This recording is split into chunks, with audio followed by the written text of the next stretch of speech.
Okay, we have started one question that all agreements are contract, but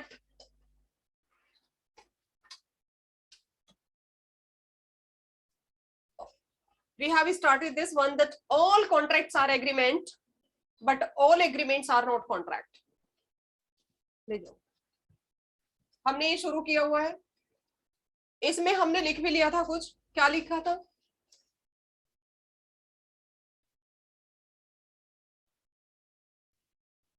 ma'am आप समझाती हूँ तब तक ही समझ आता है बेटा, पता है ये क्या है? ऐसा नहीं है, आपको बाद में भी वो चीज याद रहेगी, मैं समझाती हूँ समझ आ जाता है, ठीक है, बहुत अच्छी बात है, लेकिन जब आप उसे रिवाइज करोगे, इसको प्रैक्टिस में लेके आओगे, देखो दिस इज ऑनलाइन मोड, हम डिस्कशन का भी स्कोप देते हैं आपको, you can ask me anything, ठीक है, डिस्कशन से आता है लॉ, रट्टे से नहीं आएगा, रट्टाफिकेशन तो होना ही नहीं है इसमें, as much as you will discuss with me you will find, आप इसमें और भी पहने होते चले जाएंगे। आज मैं बताऊंगी कि कैसे होगा, ठीक है जन्नत, और ऐसा नहीं है सबके पास मेरा नंबर है, you can call me, you can WhatsApp me, you can text me, message me, mail me, whatever you want to do, you can opt any method to contact me, but right answer, ठीक है। चलिए अभी हमने क्या पढ़ा था, शुरू करें बच्चों? Yes ma'am. है ना, हम पढ़ रहे हैं फॉर्मेशन ऑफ कॉन्ट्रैक्ट, कॉन्ट्रैक्ट बनता कैसे है, 3 स्टेजेस में इसको डिवाइड किया गया है, formation of contract, performance of contract and discharge of contract, ठीक है। फॉर्मेशन ऑफ कॉन्ट्रैक्ट में सबसे पहले देखो याद रखना, जो हम फॉर्मेशन ऑफ कॉन्ट्रैक्ट में पढ़ लेंगे सिर्फ उसी का इंप्लीमेंटेशन आगे चलेगा, तो याद रखना formation of contract is a foundation of contract law, foundation है कॉन्ट्रैक्ट। सबसे पहले ये सीख लो कि बनता कैसे है, अगर आप पे ये पता चल गया आपको कि कॉन्ट्रैक्ट बनता कैसे है, तो performance of contract, discharge of contract आप यूं सीखोगे फटाफट, ये मेरा दावा है आप पे, ठीक है। लेकिन उसके लिए आपको पढ़ना पड़ेगा कौन से सेक्शन में क्या बात लिखी है, कहाँ क्या बात होती है, और किसके कहने से कॉन्ट्रैक्ट बनता है, और किस तरह से कहने से, कोई चीज अपने मन में लेके बैठ जाए और हम सोचे हमने तो कन्वे कर दिया तो क्या कॉन्ट्रैक्ट हो गया, नहीं, तो ये चीजें conceptually you have to be strong. चलिए, तो फॉर्मेशन ऑफ कॉन्ट्रैक्ट में सबसे पहले क्या होता है, सबसे पहले किसी बात के लिए प्रपोज किया जाता है, कहा जाता है, सपोज मोबाइल है, मेरे दिमाग में एक ख्याल आया, विलिंगनेस हुई मुझे, ए पुराना हो गया वैसे बेच दूं, I want to sell it, क्या सिर्फ इतना सोचना ही कॉन्ट्रैक्ट हो गया? कॉन्ट्रैक्ट के लिए 2 पार्टी होनी चाहिए, देयर मस्ट बी 2 पार्टीज, क्योंकि कोई भी अपने आप को कॉन्ट्रैक्ट नहीं कर सकता है, उसके लिए दूसरा व्यक्ति होना बहुत जरूरी है, ठीक है। अब सपोज मेरे सामने बी बैठा है, मेरा है मन मोबाइल बेचने का, मैंने उसको ये बोल दिया मैं ये मोबाइल बेचना चाहती हूँ, उसको बोल दिया मैंने, मैं ये कह रही हूँ 2 पार्टी होनी चाहिए, दूसरी पार्टी भी, और उसको बोल भी दिया मैंने, तो क्या कॉन्ट्रैक्ट हो गया बच्चों? मैं ये मोबाइल बेचना चाहती हूँ, क्या ये कॉन्ट्रैक्ट हो गया? No ma'am. नो, क्यों नहीं हुआ? वेरी गुड, क्यों नहीं क्योंकि हुआ? मैम अभी एक्सेप्टेंस नहीं आई मैम सिर्फ अभी प्रॉमिस हुआ है ना, एक्सेप्टेंस तो बाद में आएगी, पहले एक वैलिड प्रपोजल तो हो। मैं कह रही हूं मेरा ये मोबाइल है कि मैं अपने इस मोबाइल को बेचना चाहती हूं, मैं बी को बोल रही हूँ एक चीज, क्या एक वैलिड प्रपोजल? बट मैम आपने उसको ऑफर नहीं किया, सिर्फ आपने अपनी इच्छा बताई है। यस, मैंने नहीं ऑफर, तो मैंने वैलिड ऑफर नहीं किया, मैंने सिर्फ अपनी बात बोली है, और हमें वो बात अपनी विलिंगनेस, वेरी गुड, किसने आंसर दिया? ये कृतिका ने, ये विलिंगनेस, ये जो इच्छा हुई मेरी बात इसकी मोबाइल बेचने की, इस इच्छा को अब मुझे उसकी कंसेंट में चेंज करना है, would you like to purchase it? जब तक मैं ये नहीं बोलूंगी कि बी को कि क्या आप मेरा ये मोबाइल खरीदना चाहते हैं 2000 रुपये में, हालांकि ये 2000 से ज्यादा का है लेकिन सेकंड हैंड है, ठीक है, तो इसकी कीमत 2000 रख सकते हैं, क्या मेरा ये मोबाइल आप 2000 रुपये में खरीदेंगे? यानी कि अब क्या ऐड हुआ है इसमें, पहले मैं बोल रही थी मैं अपना ही मोबाइल बेचना चाहती हूँ। दोनों सेंटेंस में डिफरेंस देखिए आप। अब मैंने आप भी ये बोल रहे थे। क्या बेटा, मैम कुछ नहीं। मैंने पहले सेंटेंस में बोला मैं बी को कि मैं ये मोबाइल बेचना चाहती हूँ, पहला सेंटेंस रिकॉग्नाइज नहीं है, पहले सेंटेंस में वैलिड ऑफर नहीं है। लेकिन जब मैंने दूसरे सेंटेंस अगर मैं ये बोलती हूँ बी को कि मैं ये अपना मोबाइल तुम्हें 2000 रुपए में बेचना चाहती हूँ, क्या आप इसे लेंगे, अब मैंने उसकी कंसेंट को ऑब्टेन करने के लिए विलिंगनेस शो की है उसके सामने और बोला है वर्बली, है ना। तो अब उसकी जब कंसेंट आ जाएगी, अगर उसने कहा yes okay I will take it, मैं सिर्फ परचेज कर लूंगा 2000 में, तो हम किस में बंध गए, अब हमारा क्या हो गया, कॉन्ट्रैक्ट। Contract, contract. हमारा प्रोमिस हो गया, हमारा जिसमें कंसिडरेशन भी है, हमारे एग्रीमेंट हो गया। और बच्चों अभी मैं जो बात बोली थी, all agreements are not contract, all contracts are agreement. Contract is the last stage, पहली स्टेज है प्रपोजल, दूसरी है एक्सेप्टेंस, जैसा कि मैंने चार्ट बनवाया था शुरू में ही। पहली एक्सेप्टेंस कौन सी है, सॉरी पहली स्टेज कौन सी है, प्रपोजल। किसी भी कॉन्ट्रैक्ट के लिए सबसे पहले प्रपोजल होता है एक वैलिड कॉन्ट्रैक्ट के लिए। दूसरी स्टेज आती है एक्सेप्टेंस की, और जब एक्सेप्टेंस और प्रॉमिस मिल प्रपोजल और एक्सेप्टेंस मिल जाते हैं तो प्रॉमिस बनता है, ये थर्ड स्टेज है। और जब प्रॉमिस होता है तो उसमें कंसिडरेशन भी ऐड होगा, और जब कंसिडरेशन ऐड होगा तो वो अग्रीमेंट बन गया, अभी कॉन्ट्रैक्ट नहीं बना है। और जब वो एग्रीमेंट बन गया, अब उसमें क्या ऐसा ऐड हो, वो कौन सी स्टेज है जो उसके ऐड होते ही, वो कौन सी एसेंशियल एलिमेंट है जिसके ऐड एनफोर्सेबिलिटी आनी बाकी है मैम। यस, एनफोर्सेबिलिटी आने एनफोर्सेबिलिटी, के और बाद कॉन्ट्रैक्ट। एनफोर्सेबिलिटी मैं आपको बता चुकी हूँ। हाँ 2000 में ही, ये समन ओनली 2000 में ही मुझे बेचना था मोबाइल, जिसका मैंने ऑफर किया था, वो वैलिड ऑफर था।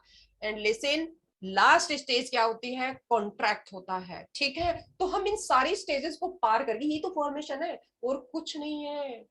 कॉन्ट्रैक्ट में मैं आपको बताऊं, आप बहुत हंसी हंसी पढ़ सकते हो, बहुत ही अच्छे से पढ़ सकते हो, जिसको आप कभी भी नहीं भूलोगे। हमने ये स्टेजेस अगर याद कर ली, फिर हमने इनको डिटेल में पढ़ा, जैसे प्रपोजल है, फिर एक्सेप्टेंस है, फिर प्रोमिस है, उसके बाद आपका कंसिडरेशन है, फिर एग्रीमेंट, फिर enforceability and then contract. And we have covered up these two, proposal and acceptance. जब प्रपोजल के फिर एसेंशियल एलिमेंट्स है कि एक वैलिड प्रपोजल होने के लिए कौन कौन सी बातें उसमें मौजूद होनी चाहिए, पढ़े हमने, बहुत अच्छे से पढ़ा है, डिटेल में पढ़ा है, ठीक है। तो कहाँ डेफिनेशन दी गई है, बस इतना बता दो मुझे कृतिका, प्रपोजल की डेफिनेशन कहाँ दी गई है, क्योंकि सबसे पहले मैंने अल्फाबेटिकली भी आपको बताया था प्रपोजल को कहाँ डिफाइन किया गया है। Ma'am section 2A। Very good, पहली स्टेज सेक्शन 2A में क्या बताया गया, प्रपोजल, सेक्शन 2B में क्या बताया गया, एक्सेप्टेंस। जैसे जैसे मैंने स्टेज बताई थी ऐसे ऐसे इनकी डेफिनेशन भी दी गई है। और हर कॉन्ट्रैक्ट, कोई भी एक्ट अगर पढ़ोगे जनरली बच्चों, कोई भी एक्ट पढ़ोगे तो सेक्शन 2 होता है, ध्यान से सुनना, सेक्शन 2 हमेशा डेफिनेशन क्लोज होता है। तो section 2A B C D, लेकिन चलेगा सेक्शन 2 ही, section 2A B C D E F G H ऐसे चलेगा, ठीक है। अब हम पढ़ रहे थे all agreements are contract, but sorry all contracts are agreement but all agreements are not contract. मैंने आपको बता दिया कि जितने भी कॉन्ट्रैक्ट होते हैं वो सब एग्रीमेंट होते हैं, लेकिन जितने एग्रीमेंट होते हैं वो सब कॉन्ट्रैक्ट नहीं होते। अब मैं बी नाम के किसी व्यक्ति को बोल रही हूं ये पकड़ो 2 लाख रुपए और उसके लड़के को किडनैप कर लो, ये क्या है मेरा, क्या उसने मेरे 2 लाख रुपए ले लिए और उसके बेटे को किडनैप नहीं किया, जिसके बेटे के लिए बोला था उसने ठीक है मैं किडनैप कर लूंगा जी, आप 2 लाख रुपए दे दो, मैंने 2 लाख रुपए दे दिए, बट उसने किडनैप नहीं किया उसे। अब और मेरे 2 लाख भी गए, किडनैप बच्चा हुआ नहीं, मुझे, मैं तो एग्रीव्ड पार्टी हो गई ना, अब मैं तो पीड़ित पक्ष हो गई। तो where I will go for the remedy, I will go to the court of law. कहां जाऊंगी मैं, कोर्ट में जाऊंगी, और मैं कोर्ट में क्या कहूंगी, क्या कहूंगी, क्या मैं कोर्ट में कॉन्ट्रैक्ट एक्ट के प्रोविजन अप्लाई हो जाएंगे मेरे ऊपर? No ma'am. क्या कोर्ट में No, बैठा ma'am. हुआ जज मुझे मेरे 2 लाख दिलवा देगा कि तूने किडनैप नहीं किया तो इसके 2 लाख वापस कर? जेल में वो भी जाएगा और मैं भी जाऊंगी। समझ रहे हो ना? अब ये क्या हो गया, अब कॉन्ट्रैक्ट एक्ट अप्लाई नहीं होगा, अब यहाँ आईपीसी अप्लाई होगी। फिर तो क्रिमिनल केस बन गया ना हमारा, काम ही कुछ और कर दिया हमने, किडनैपिंग का कर दिया। आईपीसी का 362 लगेगा हमारे ऊपर सेक्शन, ठीक है ना? तो वो चीज तो गलत आ गई। इसीलिए याद रखना, जितने भी एग्रीमेंट होते हैं जरूरी नहीं है कॉन्ट्रैक्ट हो। हाँ, कॉन्ट्रैक्ट भी क्या होते हैं, क्योंकि अगर वो इलीगल है तो वो कॉन्ट्रैक्ट ही नहीं बनेगा। जब मैं आपको इलीगल और वॉइड कॉन्ट्रैक्ट पढ़ाऊंगी तो आपको बताऊंगी, क्योंकि ये सीजेस जो पहले ही सीज कर दिए जाए, कॉन्ट्रैक्ट से बनने से पहले ही सीज कर दिए जाते हैं, रोक दिए जाते हैं, क्योंकि वो कॉन्ट्रैक्ट तक तो आए ही नहीं बेटा, वो एग्रीमेंट तक पे ही रोक दिए गए कि नाउ यस स्टॉप। अब कॉन्ट्रैक्ट एक्ट के प्रोविजन अप्लाई नहीं होंगे, क्योंकि हम जो पढ़ रहे हैं, हमने पढ़ा है essential elements of a valid contract. जो मैंने किडनैपिंग के लिए दिया था, क्या वो वैलिड कॉन्ट्रैक्ट था? नहीं, वो इनवैलिड था। जो हम यहाँ सारा जो डिस्कशन करेंगे वो सब वैलिड कॉन्ट्रैक्ट के लिए करेंगे। और all agreements are not contract, all agreements are contract हमने पढ़ चुके हैं आई थिंक, और मैंने इसका क्रक्स भी लिखवा दिया है।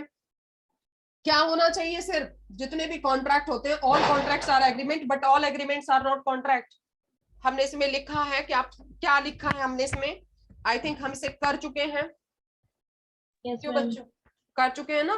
तो today we are going to what, that is what is a contract, what are essential elements of a valid contract. सबसे पहले हम करेंगे फोटो। विजिबल है बच्चों? दिख रहा है आपको? Yes, ma'am. एक मिनट, क्वेश्चन डालिए। What is question? Question is, this is very important question, मैं आपको बता दूं, very very important. What is contract?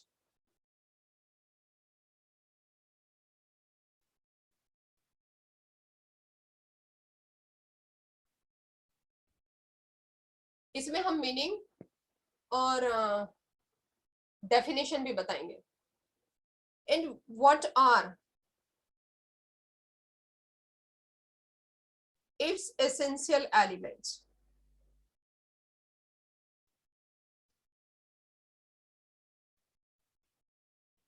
किसके एसेंशियल एलिमेंट्स?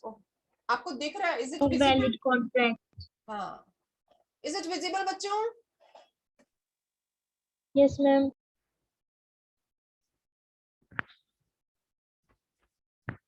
वादा करो प्रॉब्लम सभी उसका आंसर लिख के भेजेंगे मुझे।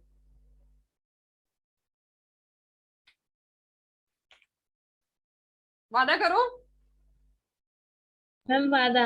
हाँ, ठीक है, सबके आंसर चाहिए मुझे, और ऐसा नहीं है कोई किसी के आंसर नहीं पड़ेगा, वो सिर्फ मेरे तक रहेंगे, ठीक है? ये मैं आप लोगों को प्रॉमिस करती हूँ। कोशिश नहीं बेटा, जन्नत लिख के भेजो, कोशिश में ही तो सफलता होती है, बशर्ते वो कोशिश सच्चे मन से की गई हो, ठीक है? सी,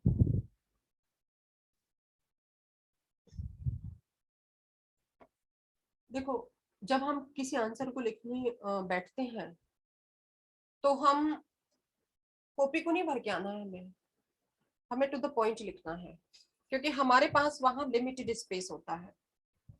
समझ रहे हो? लिमिटेड स्पेस मतलब वहां पर हम जितना भी लिखेंगे वो क्रक्स होना चाहिए, वो पूरा ऐसा होना चाहिए कि एग्जामिनर को लगे पढ़ा हुआ है, एक्सप्रेसिव होना चाहिए वो पूरा। तो हम जब अपना आंसर शुरू करेंगे, हम अपना आंसर डेफिनेशन से शुरू नहीं करेंगे, हम अपना आंसर शुरू करेंगे कि इन द कॉमन यूज, क्योंकि कॉन्ट्रैक्ट और एग्रीमेंट में जनरली लोग, अच्छा, who is asking to unmute? You can write in chat box. Okay, see, generally हमें ये नहीं लिखना होगा वहां पे कि जो भी मन में आया वो लिख दिया, हमें वहां पे टू द पॉइंट लिखना है, हमें वहां पे मीनिंगफुल लिखना है, ठीक है? तो हम किससे शुरू करेंगे? सबसे पहले हम ये करेंगे कि द टर्म एग्रीमेंट, क्योंकि हम आगे कॉन्ट्रैक्ट बता रहे हैं, थोड़ा सा स्लाइड, द टर्म लिखेंगे साथ साथ मेरे, एग्रीमेंट वुड इंक्लूड, जो अभी बता रही थी,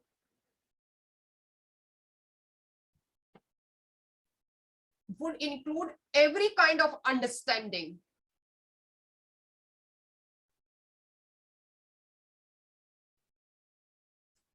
every kind of understanding,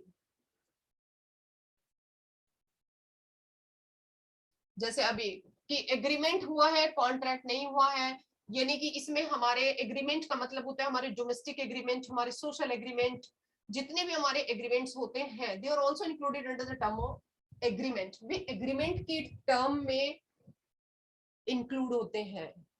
social agreement कौन से होते हैं? और सपोज किसी के यहाँ शादी है और आस पड़ोस को नहीं इनवाइट करते, बुला लेते हैं कि हमारे यहाँ दोपहर का भोजन खाने आ जाना, या दोपहर का लंच हमारे यहीं होगा क्योंकि शादी है, और अगर उन्होंने एक्सेप्ट कर दिया, ठीक है हम कल आपके यहाँ आ जाएंगे, और वो लोग आए नहीं, तो जिसने इनवाइट किया था he or she can't claim, क्यों? Because these are agreement not contract. Domestic, ऐसे डोमेस्टिक फ्रंट पे होते हैं। डोमेस्टिक एग्रीमेंट कौन से होते हैं? हस्बैंड ने वाइफ को बोला कि ठीक है आज शाम को ये बनना चाहिए, पनीर बनना चाहिए, वाइफ ने बोला पनीर बनेगा शाम को डिनर में, वाइफ ने बनाया नहीं, तो क्या हस्बैंड कोर्ट ऑफ लॉ में जा सकता है? No, these are the social और डोमेस्टिक एग्रीमेंट। ठीक है, तो हम क्या कह रहे हैं? The term agreement would include every kind of understanding. Every kind of understanding का मतलब होता है हर तरह की बातें उसमें होती हैं, ठीक है, between two persons for the future, between two persons for the future. आपने कितना सुंदर शुरुआत की है, उसे आप समझा रहे हो पूरा कि देखिए ये बात है। नाउ द टर्म, यहां से शुरू कर रहे हो आप, द टर्म कॉन्ट्रैक्ट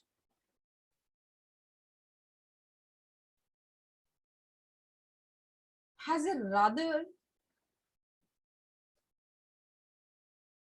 restricted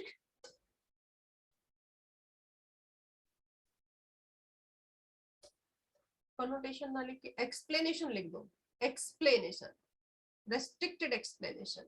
उसमें that doesn't include every kind of agreement।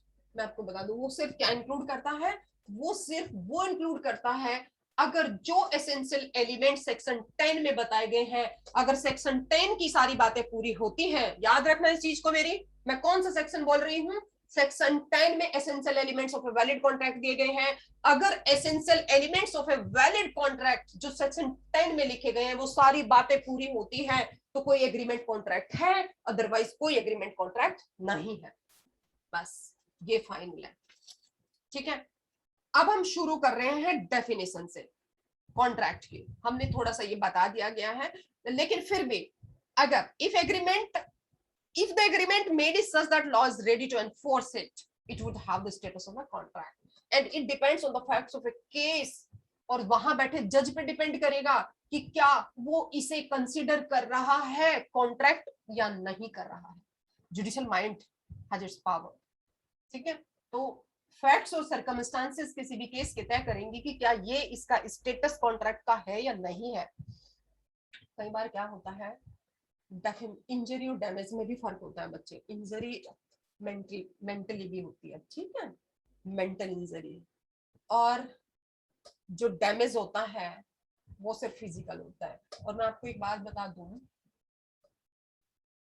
जो ये मैं बात बोली है कि इट विल डिपेंड कि on the court of law that ये स्टेटस है कॉन्ट्रैक्ट का, कि ये इस एग्रीमेंट का स्टेटस है कॉन्ट्रैक्ट का या नहीं है। सपोज किसी के यहाँ बारात आने वाली है, ए और बी की शादी होने वाली है, दोनों के कल बारात आने वाली है, दोनों के घरों में बहुत भर के तैयारियां हो रही है, शादी ब्याह में बहुत खर्चा होता है बच्चों।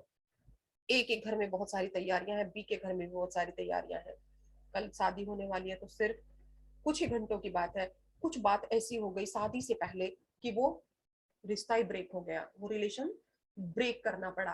अब जो ब्रेक कर रहा है उसका तो कुछ नहीं, लेकिन जो लड़की वाला है उसका तो बहुत ज्यादा लॉस हो गया, मॉनेटरी लॉस हो गया। अब वो कोर्ट में जा रहा है कि देखो जी, एक दिन पहले मना कर दिया, मेरी इतना कंपनसेशन दे मुझे, कम से कम मेरा तो बहुत बड़ा लॉस हो गया, और इसने बिल्कुल ऑन द स्पॉट मना कर दिया। आप कहोगे जी नहीं ये तो सोशल एग्रीमेंट, आप जज हो वहां पे, आप कहोगे कि नहीं जी ये तो सोशल एग्रीमेंट है, ये तो आता ही नहीं कॉन्ट्रैक्ट के डेफिनेशन में। But see now this agreement is having the status of contract. क्यों? बिकॉज वहां पे लॉस आ गया है, डैमेज हुआ है उसको, और यहाँ पे जो कंपनसेशन दिया जाएगा, बी कंपनसेशन देगा ए को, यहाँ पे उसके स्टेटस को कॉन्ट्रैक्ट माना जाएगा जब बहुत बड़ा सोशली आपको लॉस हो रहा हो। थोड़े बहुत चीज को तो हम सोशल कॉन्ट्रैक्ट ही मानेंगे। Are you getting? जब एक बहुत बड़ी डिग्री पे कोई चीज होती है, बहुत बड़े पैमाने पर जब कोई चीज होती है, तो वहां पर कोर्ट को इंटरफियर करके जो अग्रीव्ड पार्टी है उसको कंपनसेट कराना पड़ेगा। ठीक है, तो this is the now contract. Contract की डेफिनेशन हम लिख रहे हैं क्योंकि हमने टर्म कॉन्ट्रैक्ट शुरू कर दी है। सी सेक्शन 2H, जो मैंने आपको चार्ट बनवाया था उसके हिसाब से देख लेना अल्फाबेटिकली, यहाँ ये सेक्शन 2H पे आता है। सेक्शन 2H क्या कहता है? सी बहुत सिंपल डेफिनेशन है कॉन्ट्रैक्ट की, जिसको हम लास्ट में पढ़ते हैं। एन एग्रीमेंट, मुझे लग रहा है कुछ बच्चों को पता भी होगा। An agreement which is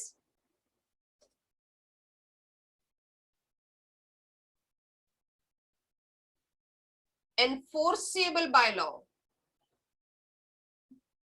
enforceable है बेटा ये, which is enforceable by law is a contract। Definition का आप मैंने बोला था आपको कोमा तक भी नहीं छेड़ सकते हो, ठीक है? ये डेफिनेशन है बस कॉन्ट्रैक्ट की, और इसी में सार छिपा हुआ है, समुद्र है इस डेफिनेशन के पीछे। An agreement which is enforceable by law is a contract. कोई भी एग्रीमेंट जो एनफोर्सेबल है लॉ के द्वारा वो ही कॉन्ट्रैक्ट है बस, और कोई भी एग्रीमेंट कॉन्ट्रैक्ट नहीं हो सकता। An agreement which is not enforceable by law that is not a contract. An agreement which is enforceable by law is a contract. सिर्फ वही एग्रीमेंट जो एनफोर्सेबल है, और एनफोर्सेबल का मतलब है उस कॉन्ट्रैक्ट में इतनी ताकत है, उस कॉन्ट्रैक्ट में ये बात है कि अगर पार्टी पीछे हटती है तो दूसरी पार्टी क्लेम कर सकती है कोर्ट में जाकर के, और कोर्ट को उसका कंपनसेशन दिलवाना पड़ेगा। एनफोर्सेबिलिटी का मतलब होता है कि लॉ बीच में आ गया, अब आपको करना पड़ेगा, जो वादा किया वो निभाना पड़ेगा, परफॉर्मेंस करनी पड़ेगी। परफॉर्मेंस नहीं करते हो तो आपको कंपनसेशन देना पड़ेगा। समझ आ गया यहां तक? This is definition of contract section 2H। रट लीजिए section 2H। An agreement which is enforceable by law is called contract. An agreement which is not enforceable by law that is not a contract. ये हमें लिखना नहीं है, ये तो मैं आपको बता रही हूं। सिर्फ इन्होंने क्या किया है, एक वो एग्रीमेंट जो एनफोर्सेबल बाय लॉ है वो कॉन्ट्रैक्ट है। कितनी इजी डेफिनेशन दी गई है actually. You can see beauty of this section। beauty of the section 2H is that उसने बहुत सारी बात एक छोटे से लाइन में बता दी। Now the definition of contract in section 2H indicates what? Two features in a contract। See, इसको थोड़ा सा दो तीन लाइनों में बताएंगे बस हम, क्योंकि उसे पता चल जाए कि इस डेफिनेशन को हमने कितनी गहराई से डेप्थ से पढ़ा हुआ है। या हम क्या बताएंगे, द डेफिनेशन ऑफ कॉन्ट्रैक्ट। बच्चों लिखना शुरू कर दो, ये इंपॉर्टेंट, मैं इसको मार्क कर रही हूं, वेरी वेरी इंपॉर्टेंट क्वेश्चन। तो ये बहुत इंपॉर्टेंट है, याद रखना। आप लोग भी अपने रजिस्टर में लिख लीजिए इसको। तो definition of contract in section 2H, H है बेटा ये, सॉरी, इन सेक्शन 2H को ब्रैकेट में करेंगे क्योंकि कॉन्ट्रैक्ट एक्ट में ऐसा ही लिखा हुआ है। सेक्शन 2H इंडिकेट्स व्हाट, क्या इंडिकेट किया इन दो लाइनों ने, क्या बताया, indicates two features,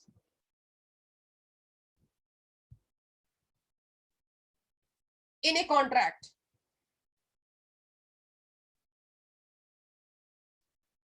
One,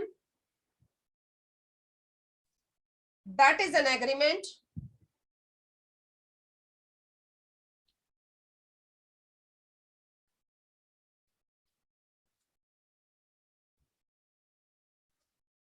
And two, दूसरा, that is enforceable by law. Proposal कोई तो नहीं बोला इसने कि प्रपोजल होते ही जो प्रपोजल है, ए proposal which is enforceable by law, N acceptance which is enforceable by law, सिर्फ इसने किसको बोला है, एग्रीमेंट को बोला है, an agreement which is enforceable by law. और एग्रीमेंट कहां कौन सी स्टेज पे जाके बनता है मैं आपको बता चुकी हूँ। Two, that it is enforceable by law. Enforceability, अब हमें इसी में ही, क्योंकि मीनिंग आया, वर्ड जो यूज हुआ है वो एनफोर्सेबल सिर्फ इसी सेक्शन में यूज हुआ है, मैं आपको बता दूं, यहीं से हमने एनफोर्सेबिलिटी को उठाया, इसके कॉन्सेप्ट को उठाया है और हम यहीं इसका मीनिंग बताएंगे। Enforceability,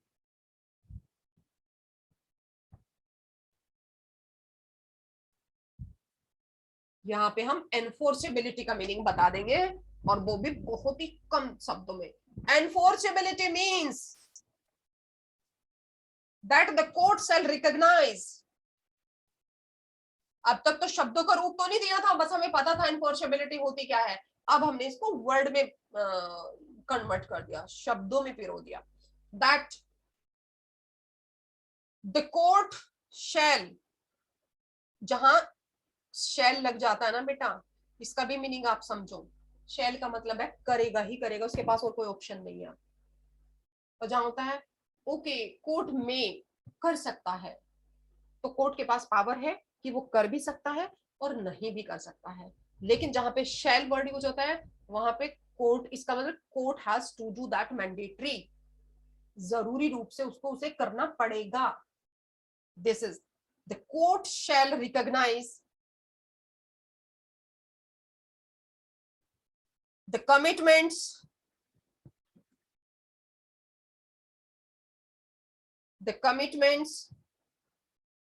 made under the agreement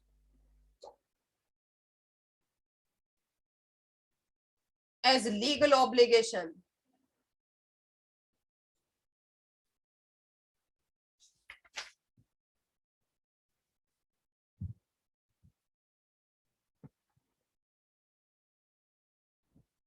as legal obligations and compel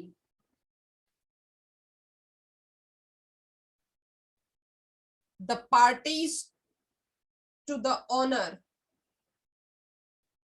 to honor, सम्मान करना एक दूसरे का, to honor them, जो ऑब्लिगेशन उस पे लगे थे, as such, और face adverse consequences, ADVERSE, consequences। देखो बच्चों कितनी सुंदर लाइन बताई है। सी, enforceability means what?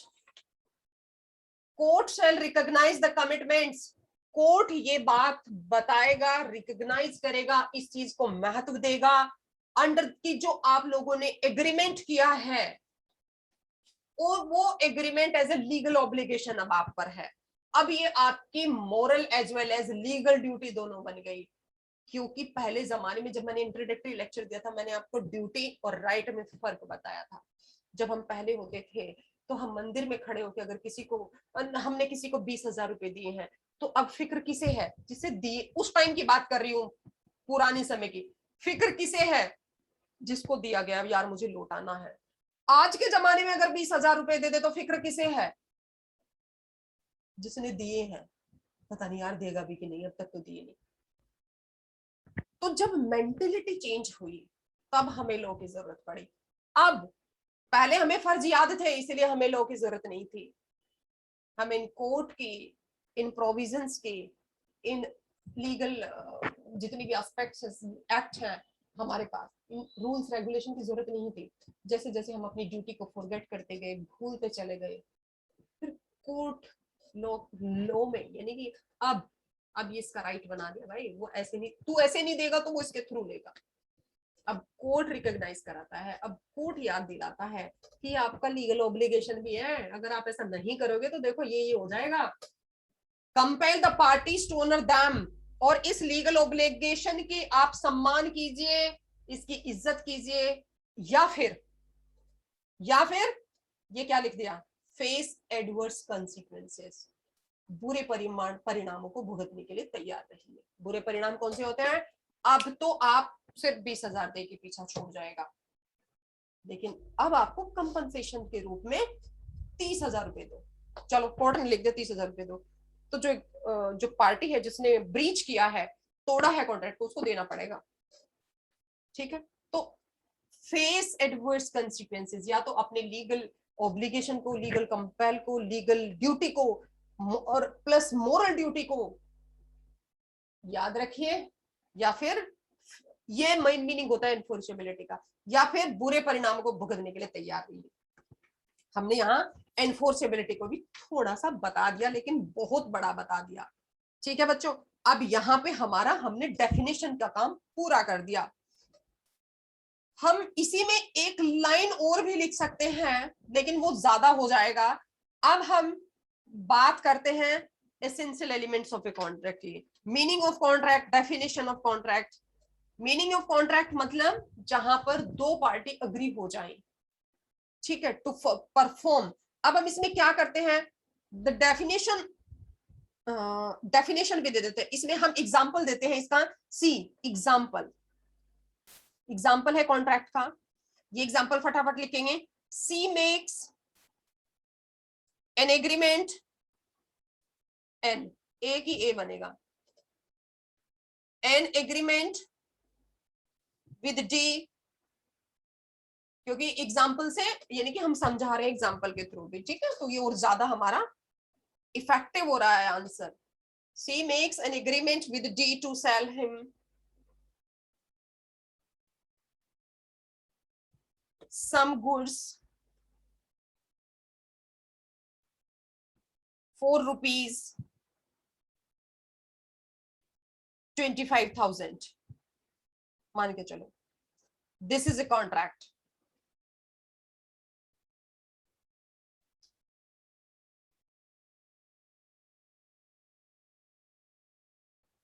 Because it is enforceable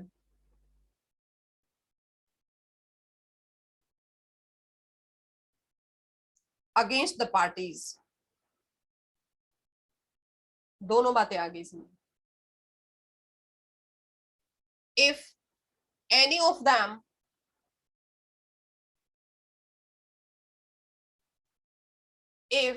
यदि उनमें से कोई एक भी, if any of them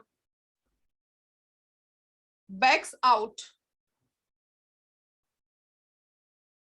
from the commitments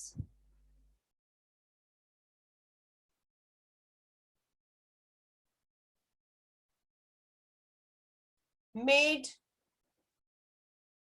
the court on being approached by the other, will enforce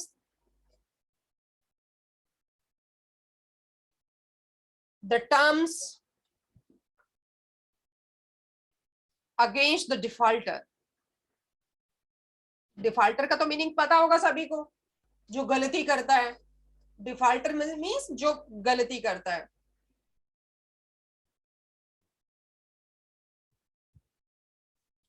बस यहाँ हमारा मीनिंग डेफिनेशन सब पूरे हो रहे हैं। देखो छोटी सी चीज में हमने सब बता दिया। We have done it. Now essential elements of a valid contract हम करने जा रहे हैं। अब डालिए आप इसी में, क्योंकि इसी का ये है, तो डालिए एसेंशियल एलिमेंट्स ऑफ। आप essential elements of a contract नहीं डालोगे, आप क्या डालोगे? Essential elements of a valid contract, क्योंकि बाकी कॉन्ट्रैक्ट के भी तो हो सकते हैं ना, तो आप ये हेडिंग डालोगे। और बच्चों ये बहुत ध्यान से आपको करना है।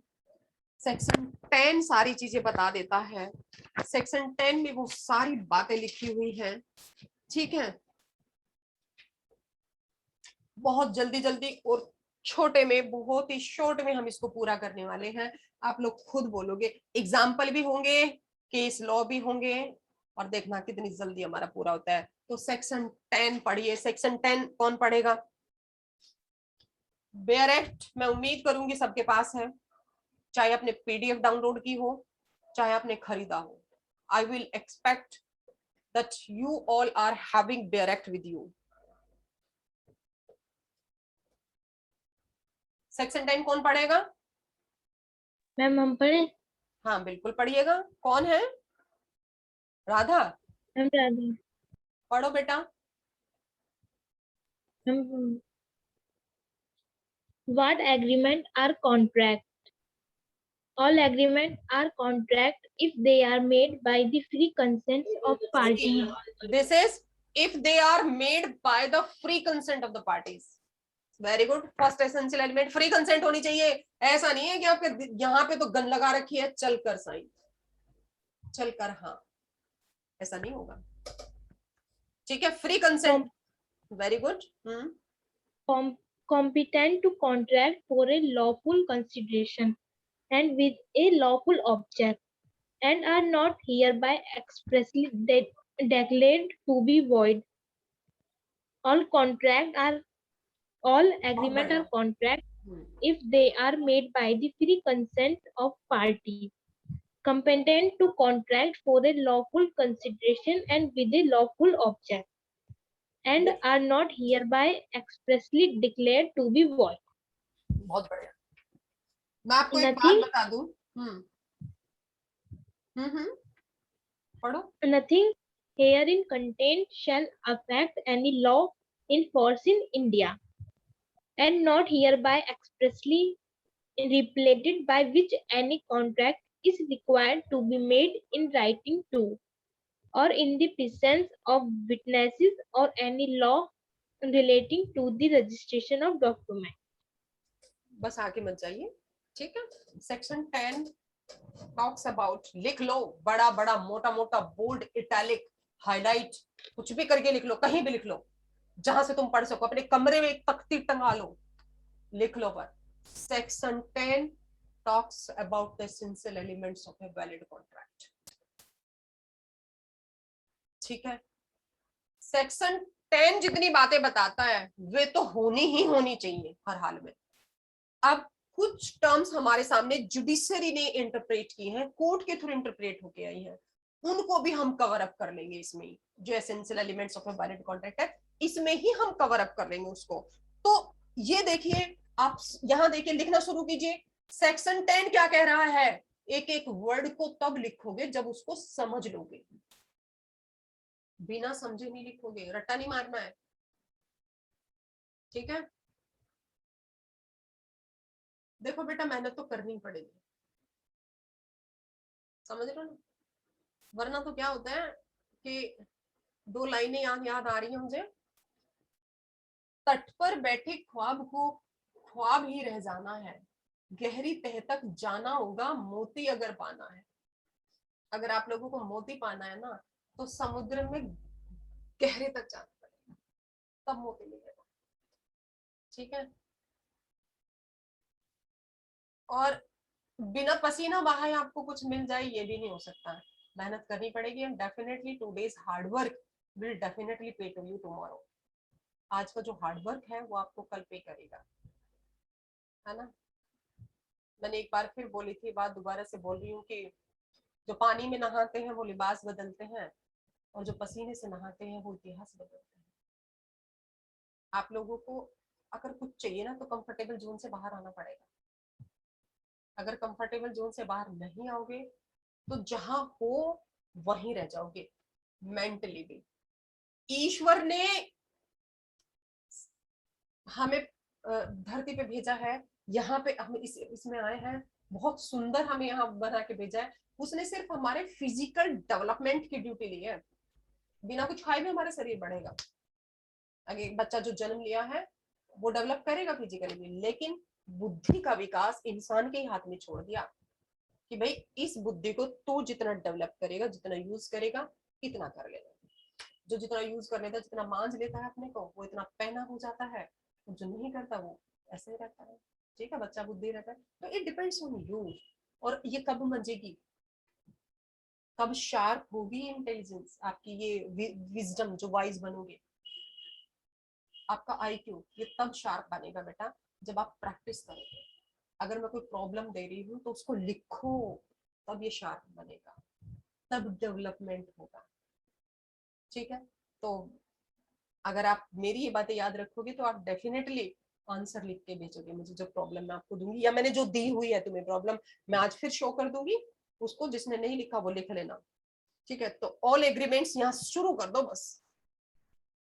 All agreements are contracts if they are made with the free consent। ये सेक्शन ना, ये मानना ये इसकी सोल है, आत्मा है कॉन्ट्रैक्ट एक्ट की। सेक्शन 10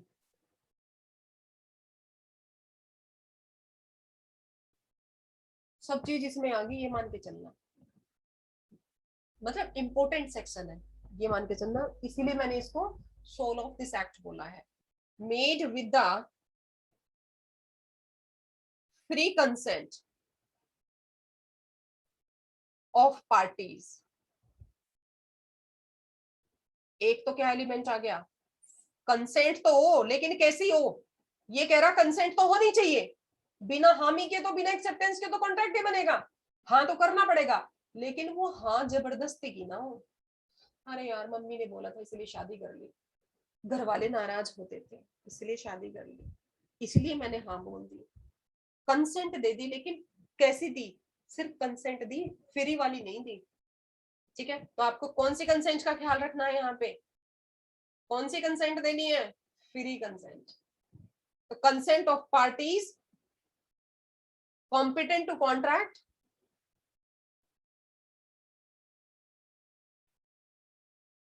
कॉम्पिटेंट टू कॉन्ट्रैक्ट का मतलब है, जब पढ़ाऊंगी तब बताऊंगी। कॉम्पिटेंट टू कॉन्ट्रैक्ट का क्या मतलब है, कौन बता सकता है क्या, कोई भी बच्चा, जो भी आपके दिमाग में आ रहा है इसको पढ़ के वो मुझे बता दो। कॉम्पिटेंट टू कॉन्ट्रैक्ट, किसी के दिमाग में कुछ भी आ रहा हो। One says, am I audible to you बेटा? Yes ma'am. आपको समझ आ रहा है? जी मैम। तो चलो आज आपसे तो नहीं पूछेंगे हम। अमन, जन्नत, कृतिका, रितु, राधा, जितने भी बच्चे हैं नहीं बताएंगे। अरे मैडम फिर आपका क्या होगा जो हम नहीं सारा बता दिया। फॉर ए लॉफुल कंसिडर, पहले से लिख लीजिए, then I will make you understand. Competent to contract for a lawful consideration and with a lawful object।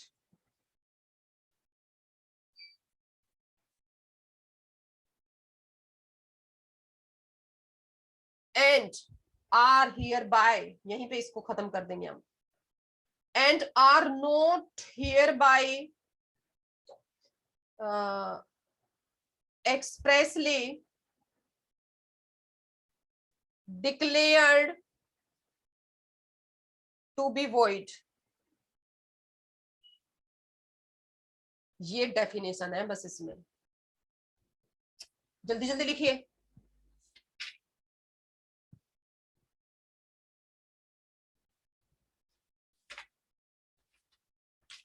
Ma'am अभी हुआ नहीं। देखिए, do it fast.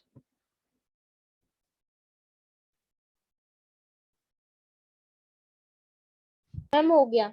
Very good. जिन जिनको मैंने अंडरलाइन किया है उनको अंडरलाइन भी कर लो बेटा।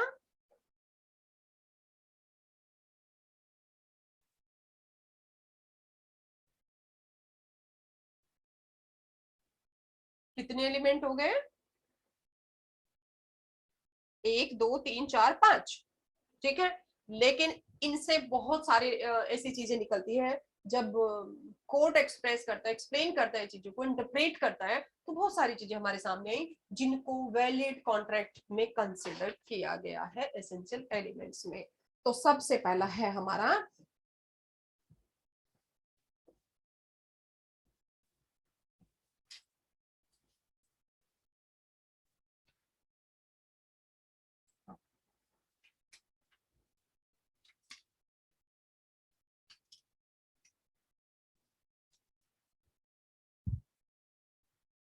सबसे पहला है बच्चों, ऐसे ही लिख दो क्योंकि हमें तो काफी लिखना है ना। There must be an offer and acceptance. किसी भी ACCEPT किसी भी कॉन्ट्रैक्ट में ये एलिमेंट जरूर होना चाहिए, ऑफर और एक्सेप्टेंस होगी उसमें हर हाल में, मस्ट। जहां मैं वर्ड यूज करूंगी मस्ट, इसका मतलब है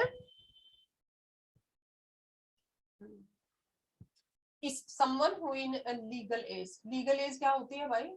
ये तो वर्ड मैंने आज पहली बार सुना है अमन। एज भी इलीगल या लीगल होती है?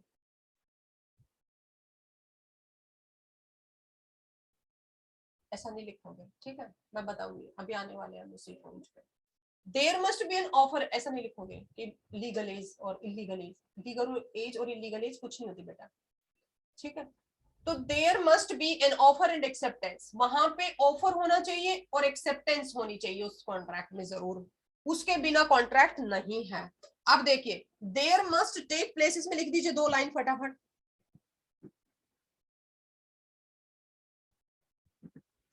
There must take place an agreement to give rise to a contract. Such an agreement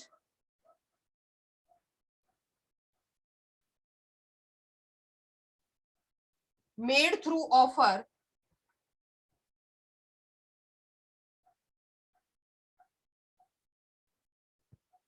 and acceptance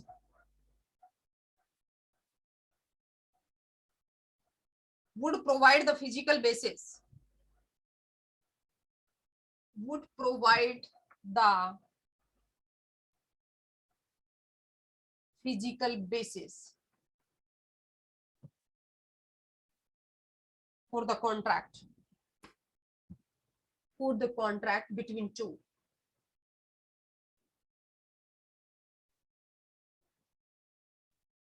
parties.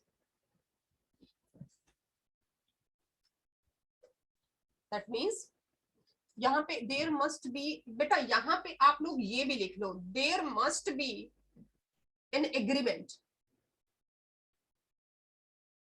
Agreement comma offer and acceptance, ये लिख लीजिए आप हेडिंग, क्योंकि हमने एग्रीमेंट वर्ड यूज कर दिया ना इसमें, so it will give more impact, है ना। दूसरा है हमारा, there must be intention to create legal relationship. Must, ये वही है एनफोर्सेबिलिटी, उसी का बदला हुआ रूप है ये। There must be an intention to create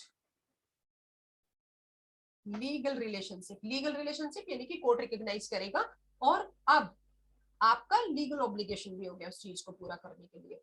तो create legal relationship, legal relations, इसमें फटाफट लिखेंगे, इसको अंडरलाइन कर देते हैं सो दैट आपको ये अलग से दिख जाए। A contract, sorry N agreement, agreement से शुरू करते हैं। An agreement of purely domestic, वही आ गया जो मैं समझा रही थी उसमें आपको, एंड डोमेस्टिक और social nature is not a contract.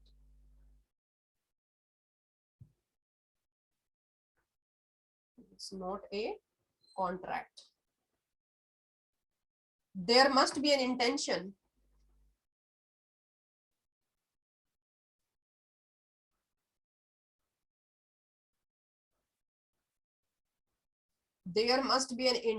by both parties.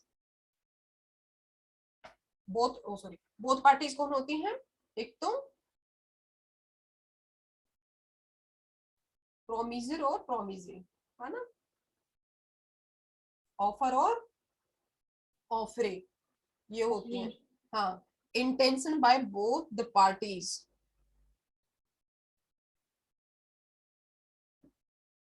To legally bind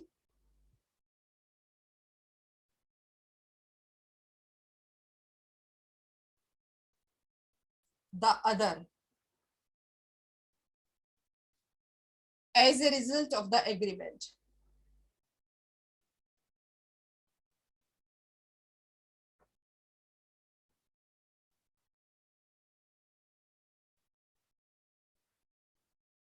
example इसका लिख देंगे हम फटाफट इसमें। A husband promised to pay his wife, husband हमेशा प्रॉमिस करते हैं फिर कभी नहीं निभाते हैं। A husband promised to pay किसने भेजा ये हंसी का सिंबल? ऐसा ही होता है जन्नत। Promised to pay his wife a household allowance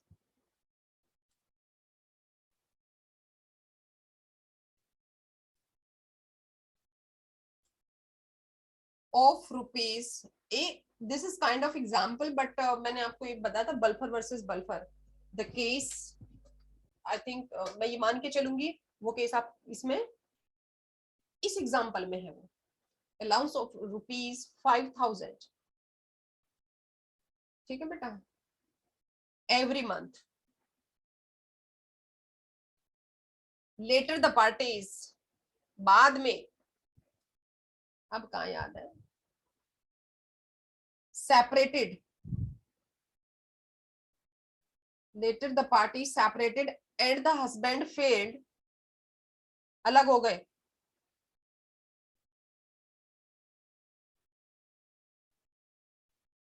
husband failed to pay the amount,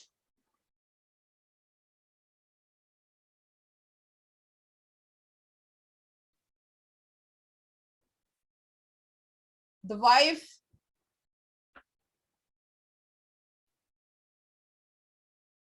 filed a suit, suit का मतलब होता है मुकदमा दायर करना, फॉर अलाउंस।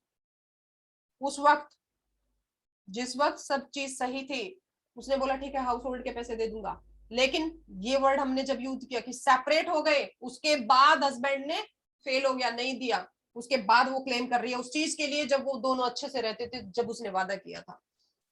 ठीक है, तो यहाँ पे बताइए क्या होगा, क्या वाइफ को मिल जाएगा अलाउंस? आप फैक्ट्स पढ़िए कितने सुंदर है, यहाँ कुछ समझ नहीं आ रहा है तो मेरे से पूछिए, see the facts.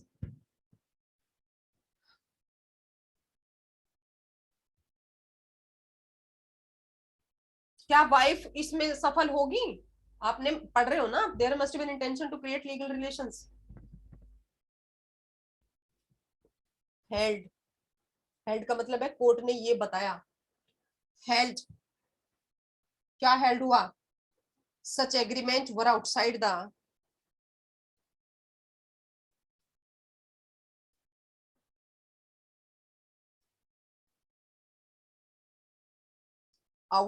the realm परिधि of contract. क्यों? क्योंकि वो डोमेस्टिक फ्रंट का था. Together, all together. ब्रैकेट में लिखो बल्फर वर्सेस BALFOUR. स्पेलिंग गलत मत कराना एग्जाम में. बल्फर वर्सेस बल्फर का केस है. मिसेस बल्फर ने मिस्टर बल्फर पे केस कर दिया. इंग्लिश केस है, ठीक है. तो इस केस में क्या हुआ था कि वो जज ने भी बोला था कि भाई ये तुम्हारा उस टाइम जिस टाइम एग्रीमेंट हुआ था डोमेस्टिक रिलेशंस थे. So this is out of contract now.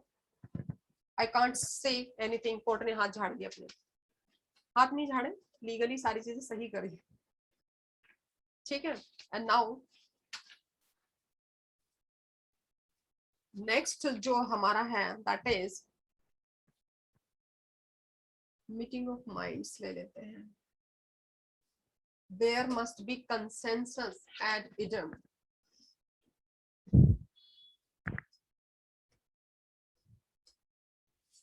आप इसमें हेडिंग डालिए. There must B.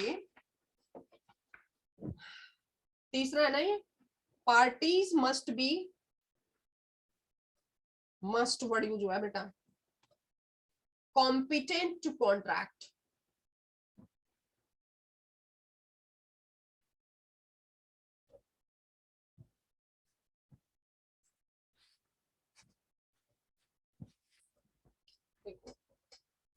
पार्टी जो होती है ना वो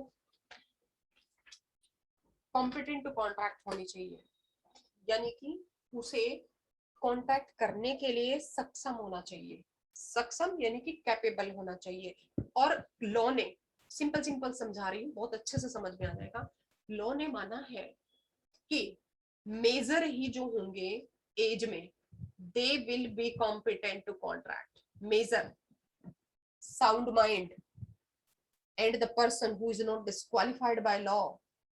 कोई क्रिमिनल केस नहीं है, कन्विक्ट नहीं है. जो क्रिमिनल केस तो जो कोई कन्विक्ट नहीं है, तो दीज जो कन्विक्ट नहीं है, जो साउंड माइंड है और जिसकी एज 18 साल से ऊपर है, ये पार्टी ही कॉम्पिटेंट होती है कॉन्ट्रैक्ट करने के लिए. लेकिन जिसकी एज 16 साल है, क्या वो कॉम्पिटेंट है?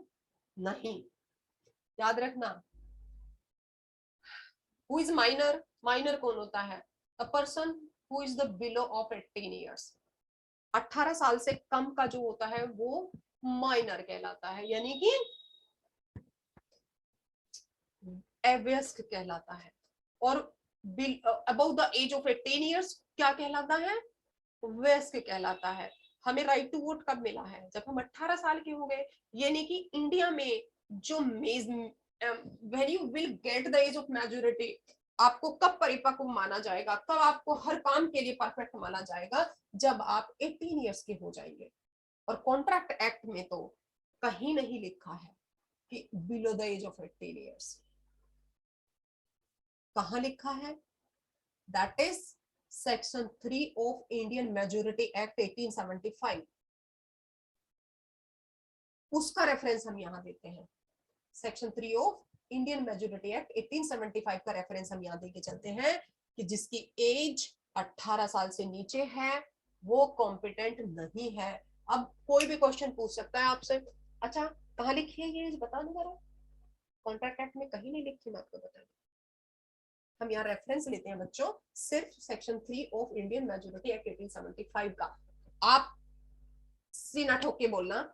Section 3 of Indian majority act के 1875 में साफ साफ लिखा है कि a person who will get the age of 18 years, above 18 years, वो क्या कहलाएगा? मेजर कहलाएगा. जिसकी एज 17 साल से कम उम्र की. और याद रखना यहाँ पे, अगर एक इंडियन वाला किसी, सपोज मान के चलो ऑस्ट्रेलिया वाले से कॉन्ट्रैक्ट करना चाहता है, यहाँ की एज कितनी है? 18 साल, 19 साल है वो, लेकिन वहां एज है 21 साल. तो वहां एक कॉम्पिटेंट पार्टी कब मानी जाएगी? जब उसने एज 21 साल की पूरी कर ली हो. 19 साल का कॉम्पिटेंट नहीं है एज पर दैट लॉ, जिस लॉ को वो क्वालिफाई कर रहा है as that per law, he is not qualified person to make a contract, competent person to make a contract as per her और हिज लॉ। ठीक है, the law to which he subject, अभी हम पढ़ेंगे 9B, मैंने आपको पहले advance में इसका एक्सप्लेनेशन बता दिया। The law to which he subject, जिस लॉ के वो अधीन है, और वो अधीन किस लॉ के हैं? ऑस्ट्रेलिया के। उस पर इंडियन वाला थोड़ा ना अप्लाई होगा, इंडियन वाला तो इंडियन पे होगा। ठीक है, तो ये याद रखना चीजें। I think is it clear to everyone now? और इसको मैं अभी हमने कॉम्पिटेंसी ऑफ पार्टी जब सेक्शन 11 पढ़ेंगे हम, मैं इसको और ज्यादा आपको बताऊंगी, बिल्कुल डिटेल में एक्सप्लेन करके बताऊंगी। यहाँ तो हम एलिमेंट्स में पढ़ रहे हैं इसको बच्चों। ठीक है, तो हमें इतना जान लेना है। See, although there is a general party should be competent, section 11 talks about the competency of party. Section 11 says about competency of party.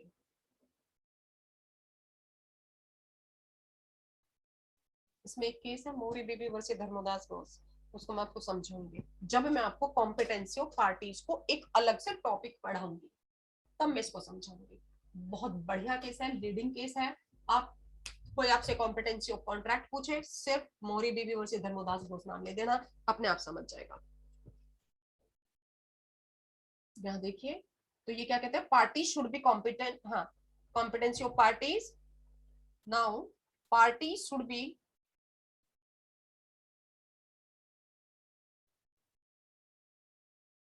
what? Parties should be competent to enter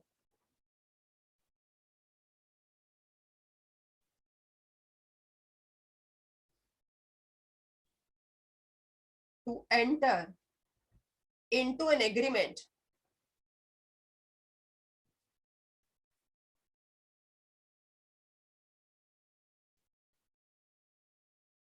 and make it legally enforceable.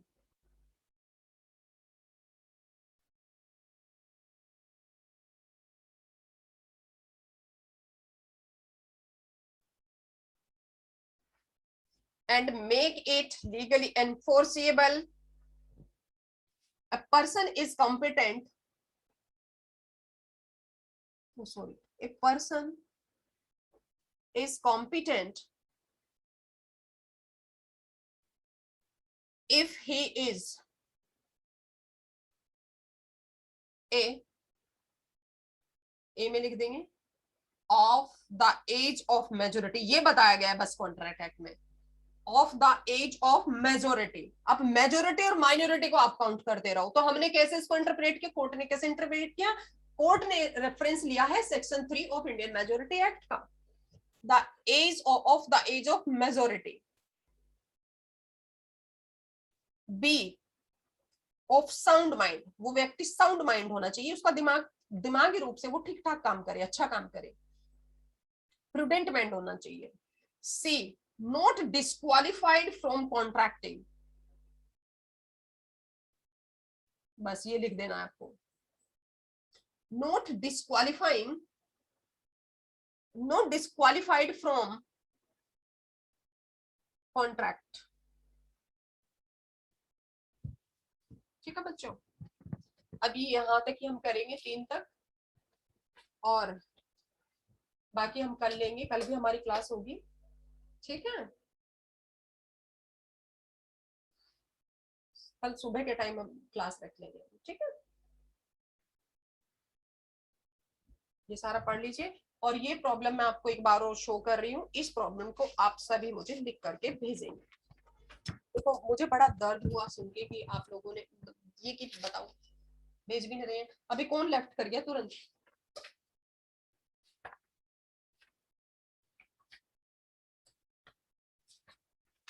कौन सी problem थी जो मैंने आपको दी थी? That was, इसको लिखिए, जिसने नहीं लिखी है वो लिखिए। मेरे हिसाब से सबके पास होगी,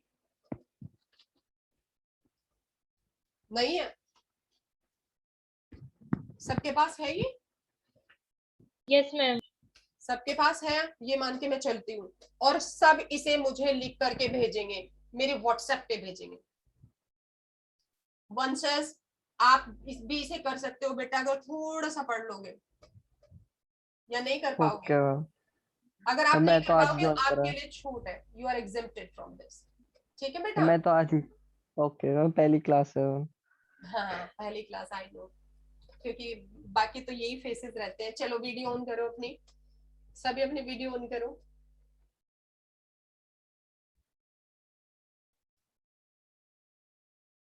वंशज वीडियो ऑन करो। वाह, राधा की हो गई।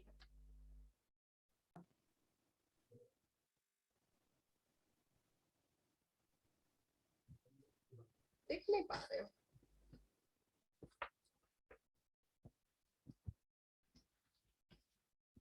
चला गया। ओके, मैं ये मान के चलो सबने प्रॉब्लम लिख लिया है। ठीक है, आप नहीं लिखेंगे इसको। ये ओके, वेरी गुड। जन्नत वीडियो ऑन करो। इतने प्यारे प्यारे बच्चे होकर के आप अपनी वीडियो क्यों ऑफ रखते हो भाई?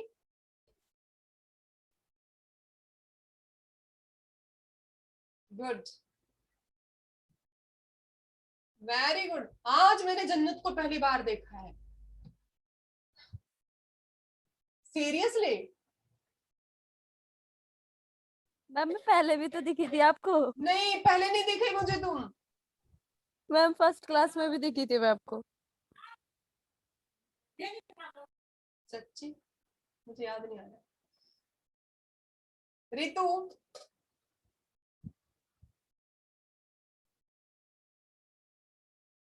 मैम मेरे से तो वीडियो ऑन ही मत करवाओ। रितु, चलिए खैर कोई बात नहीं, ठीक है। अब आप इस प्रॉब्लम को मुझे सभी लिख के भेजेंगे।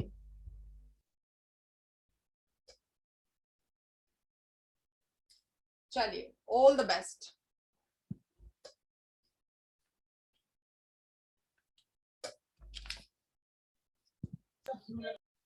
आप लीव कर सकते हैं। ठीक Bye, है, ma'am. बाय बेटा, बाय बाय, बाय एवरीवन।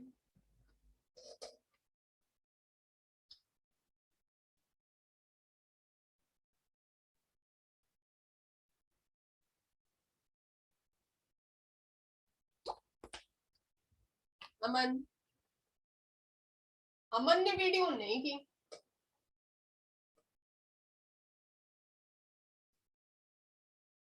तुम्हारे तो बहुत चर्चे हो रहे हैं भाई सोशल मीडिया पे। अमन अली, आप तो छा गए हो।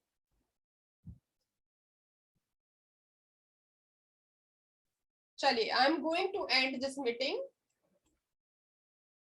लीव कर दो अमन।